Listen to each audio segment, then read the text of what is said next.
Good morning, or afternoon, as the case may be. Page 460, number 30. I want to find a common denominator. So I factor this. So my common denominator is going to be x minus 6, x plus 6. Common denominator, I can divide common denominator by x plus 6, so I'm going to end up with x minus 6. Denominator over here is 1, and I can divide anything by 1. So when I divide here, these will cancel out. I multiply x times x minus 6, and both of these cancel out. So we end up with a 72. And then I have to multiply 4 times the common denominator, and I might as well use this form of the common denominator. All right, so I multiply through, get x squared minus 6x, 4x squared minus 42, bring everything to one side, so I subtract x squared from here, and I add x squared on this side so I can move them over. I'm going to divide through by 3, so I'm going to divide 0 by 3, so the 3 disappears. And I can factor this into x minus 4 times x plus 6. So x is equal to negative 4, or x minus 4 equals 0, x plus 6 equals 0. So x is equal to 4, or x is equal to negative 6. The problem with that is if I take the negative 6, I go back up here, I get x over 0. You cannot divide by 0. So the only answer to this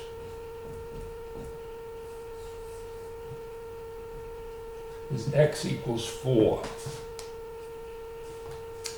Okay, pause the video. All right, try problem 44. They want you to solve it for a, which means you have to isolate a on one side by itself. Give it a try, see how you do. Pause the video. So I cross multiply k times f. Now I have ma on one side. This is the coefficient. So I'll divide both sides by m. A is equal to kf over m. This format is no different than if I had 12 equals 3t. T would equal 12 divided by 3. It doesn't matter what the coefficient is here. To find out the value of a, I'm going to divide the left-hand side by that coefficient, whether it's a number or it's not a number. All right. Try number 46. All right, this is 46. Now solve it for r. Pause the video, give it a try. Okay, it's basically the same as the previous one. Cross multiply by e. This is the coefficient of r, so divide by I. K over e divided by I is equal to r. Try number 48.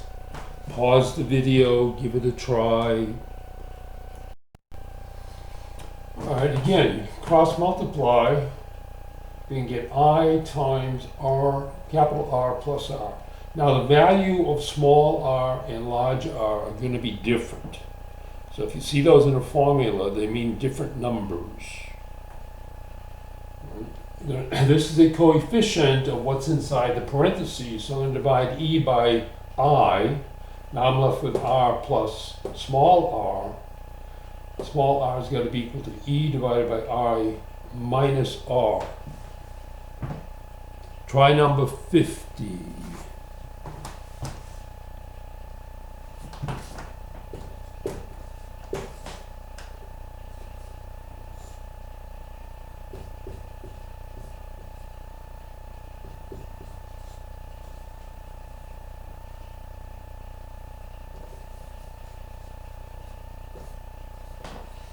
Okay, number 50.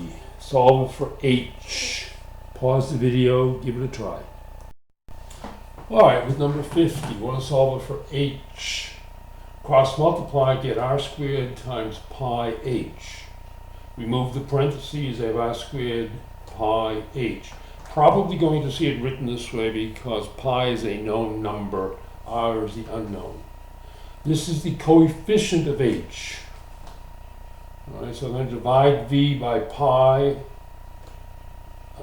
r squared equals h. All right, moving on, let's go to page 470, number 20. Cross multiply and then solve it for y. Pause the video, try it, check your work. All right, it tells me to multiply 2 times 2y plus 3 and 3 times y. So I get 4y plus 6. Bring the 3y to this side, put the 6 to that side, I get y equals negative 6.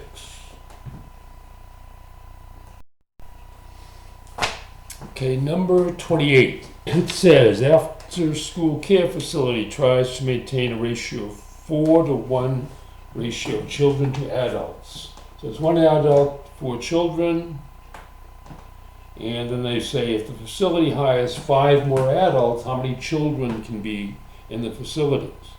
Now you can have it 1 adult over 4 children. It's going to be adult over children. If you want, you can have children over adults, but this one has to be children over adults. There has to be a relationship between the 2 numerators and a relationship between the 2 denominators. All right, cross multiply and see how many children this facilities can hold. Pause the video. All right, so you have, notice I did not say 1 adult times X children. I just put this up here to help you understand it. So I made 1 times X, 5 times 4, X is going to equal 20 children. So the facilities can serve 20 children. Try problem number 30. Pause the video. All right, so you have 6 ounces over 350 calories, 10 ounces over X calories. Now you want to cross multiply and find out what X is equal to. So pause the video, go ahead and do that. All right, cross multiply 6x 10 times 350. Again, notice I don't label them.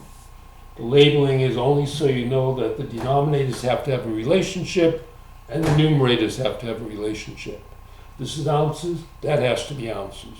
If they gave it to me in pounds, I would have to change it to ounces. Cross multiply 6x equals 350 times 10 gives you 3,500. Divide by 6, I get 583 plus calories. This is approximation. Plus the fact each piece of candy will not be identical, so it really is an approximation. Okay. All right, page 602, quadratic formula. I want to use the quadratic formula to solve this equation. 5 is A, minus 4, or negative 4 is B, and negative 3 is C. Plug it in, see how you do with it. Pause the video. Now you probably had these before. Don't feel bad if you forgot them. Pause the video. All right, I place in negative 14, so it's a negative times a negative. It's going to give me a positive. I put the negative 14 in here. I'm going to square it. And then it's negative 4 times A, which is 5, times 3, which is negative 3. So it gives me 196 plus 60, and that gives me 256. All right. And the square root of 256 is 16. And work it through and you get 3 and negative 1/5.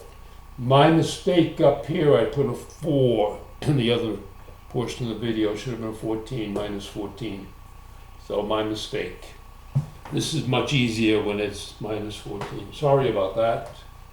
All right, take a look at problem number 12. Okay, problem number 12, 2t squared plus 3t minus 7. Hopefully I copied it correctly. The a is 2, the b is 3, the c is negative 7. Plug them back into the formula, see See how you do. Pause the video. Alright, so it's t is equal to -3 plus or minus the square root of 3 squared minus 4 times 2 times -7. That's going to give me 9 plus 56. Alright, 9 plus 56 is 65. I can't take the square root of 65, and I can not take the square root of any of the factors of 65, which would be 5 and 13. They're prime numbers. So my final answer is -3 plus or minus the square root of 65 over 4. Notice in the formula it says x. This says t here. This just symbolically represents whatever the variable is in the equation. So you could have r here, and then you go r equals that. The whole thing is r. Okay. Try problem number 14. All right, so you plug it in, you're going to get -4 plus or minus 4 squared, minus 4 times -5 times -6, which gives you a -120, 16, so it's -4 plus or minus the square root of 16 minus 120 over -10. Can't take the square root of a negative number, so we use I. Remember that I equals square root of -1. All right, so this now becomes 26 times 2, because this is 4 times 26. Okay. So you have this -4 plus or minus 2i square root of 26 over -10. And you can reduce that -4 over -10 gives you 2/5 plus or minus I square root of 26 over 5.